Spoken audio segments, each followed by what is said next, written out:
Shalom, soyez bénis du Seigneur. Écoutez ce témoignage de ce mariage qui a été détruit par jalousie. Il y a une sœur qui faisait son mariage, elle était tellement contente qu'elle a vraiment invité beaucoup de personnes, et ce qui est normal quand on est dans la joie et qu'on partage un moment important de sa vie, on voudrait que amis et frères puissent vraiment venir nous soutenir et puis partager cette joie. Mais malheureusement, cette fille avait sa tante, et sa tante avait été par le passé, avait manifesté une grande jalousie vis-à-vis de sa mère.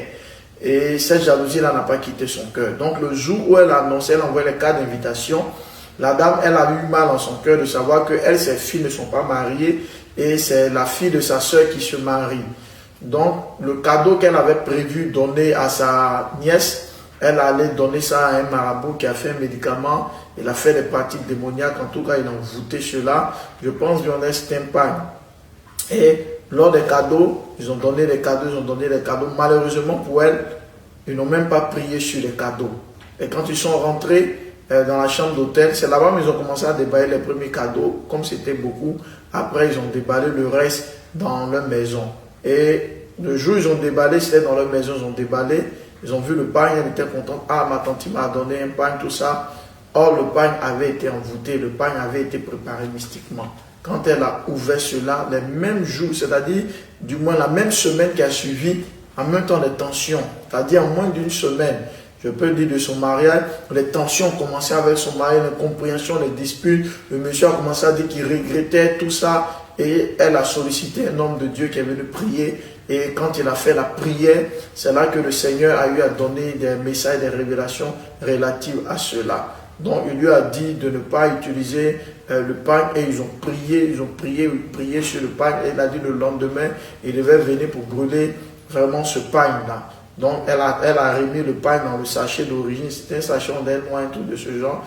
Et le lendemain, quand l'homme de Dieu est revenu, il a dit non, car envoyer encore, il va prier encore, vous ne pouvez plus voir les brûler. Quand ils ont ouvert le sachet, il y avait des asticots, des bêtes sur le pain. Donc il se demandait comment les asticots peuvent apparaître. Et c'est là qu'il lui a dit que c'est la pourriture, c'est-à-dire qu'ils sont venus gâter ton mariage, pourrir ton mariage. Et c'est ce qui s'est passé. Ils ont pris le pain, ils sont allés brûler. Quand ils l'ont brûlé, 2 à 3 jours après, la tante a commencé à sentir son corps à brûler. Elle a commencé à confesser, et ça a éclaté dans toute la famille. Et cette dernière a vu à combien de fois cette tante-là avait été jalouse de sa mère, vu les confessions qu'elle a faites, et elle a posé une action dans le but de pouvoir la verrouiller. Bien aimé, ce témoignage, il est puissant et extraordinaire. Beaucoup de personnes font beaucoup l'erreur de ne pas recevoir souvent des hommes de Dieu, ou bien demander à des hommes de Dieu de prier sur les cadeaux de mariage. Souvent même les dots, le matériel, vous allez aller donner, que ce soit des pains, de la boisson, de l'argent. Cherchez à ce qu'on prie là-dessus d'abord. Parce que quand vous partez donner le pain, les dons de la dot, et que cela est partagé dans la famille, ça tombe souvent dans les mains des personnes qui ne sont pas d'accord ou qui jalousent le foyer. Ils peuvent utiliser ça pour poser des actions. Or, s'il y a eu des prières qui ont été faites au préalable et qu'il y a des actions négatives, cela ne marchera pas. Pareil pour les mariages civils.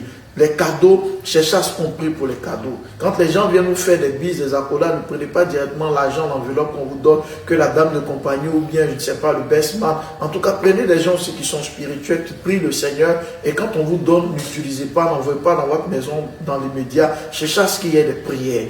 Aujourd'hui, il y a certains qui ont trouvé la stratégie. Ils ont vu que beaucoup maintenant acceptent des prières sur les cadeaux. Donc, ils s'arrangent à être les derniers à envoyer les cadeaux. C'est-à-dire, le jour du mariage, ils n'envoient pas les cadeaux. Et puis, un jour, 2 jours après, du jour, ils ont eu un retard, ils envoient. Or là, vous n'avez pas eu le temps de prier et vous commencez à déballer. C'est là le piège. Tout cadeau que vous recevez après votre mariage, ne l'utilisez jamais. Demandez à ce qu'il y ait des prières, parce que tout le monde n'est pas content de votre bonheur. Soyez sages. Que Dieu vous bénisse. Écrivez un commentaire. Shalom.